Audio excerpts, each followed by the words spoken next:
Mtu anakaa huko nchi yake huko yuko kwenye nchi huko sio alishapata na uraia huko kisa anaongea Kiswahili sio huko mwingine amehifadhiwa huko anawaambieni eti wasanii wa Kataeni walienda kwenye kampeni ya CCM. Ajira ya msanii si ni sanaa? Unatakaje mtu aache ajira yake? Nani kawaambieni wachezaji wanaocheza Manchester ni mashabiki wa Manchester? Nani kawaambieni wachezaji wanaocheza Simba ni mashabiki wa Simba? Nani kawaambieni wachezaji wanaocheza Yanga ni mashabiki wa Yanga? Uchezaji ni ajira yao. Yeye hajali kwamba wewe ni shabiki hata kadi ya hiyo klabu hana. Msanii akienda kuimba kwenye mkutano, yeye pale yuko kazini, yuko kwenye ajira yake. Tunahangaika vijana wapate ajira. Wewe unasema wakatae fursa ya kupata fedha. Nani kawaambieni hao ni wanachama? Nani kawaambieni wanaenda kuimba kwa kadi? Nani kawaambieni? Nani kawaambieni nyimbo za kwaya zile zinatengenezwa na studio za walokole? Unakataa watu wasifanye kazi. Na kuna watu tunaanza kushabikia hilo. Nani kawaambieni nyimbo za injili zinatengenezwa na studio ya mlokole? Yule anayetengeneza nyimbo hizo nani kawaambieni kaokoka? Nani kawaambieni? Tunapelekwa wapi? Tunaelekezwa, tunataka kupelekwa wapi? Chuki za kijinga hizo. Chuki za kijinga.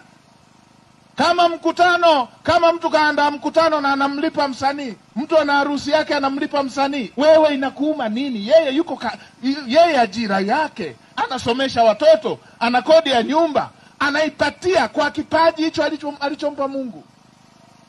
Ndio. Nani kawaambieni mtu anaenda kucheza timu ile? Nani kawaambieni ana kadi ya wanachama ya timu ile? Yeye pale haangalii kadi gani ile.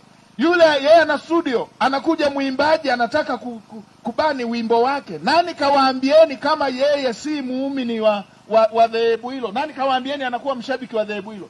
Yeye yuko kazini, kazi yake yeye ni kuchoma nyimbo.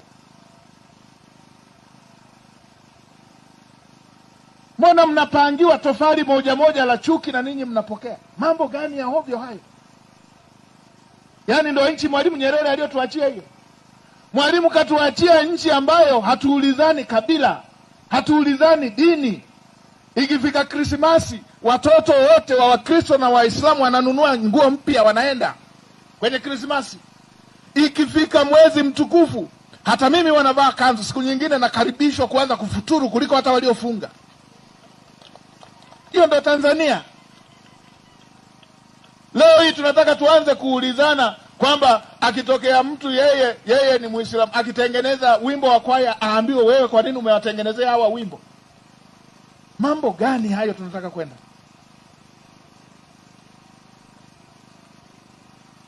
Msanii haimbi kwenye kampeni tu. Simba wakiwa na Simba Day, msanii anaenda, yeye ni shabiki wa Simba. Yanga wakiwa na Yanga Day, msanii anaenda, yeye ni shabiki wa Yanga. Yeye analipwa kuimba, ndo ajira yake.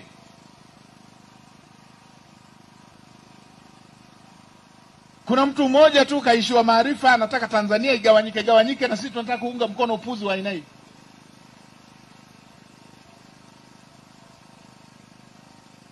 Na mimi niwaambieni, kuunga mkono mizaha ya watu ambao wao walishapoteza, wala hawatarajii kuwa Watanzania tena, wala hawatarajii kuja hapa. Wanawaambia na maisha yao yalipo, alafu anakuambia uharibu nchi yako.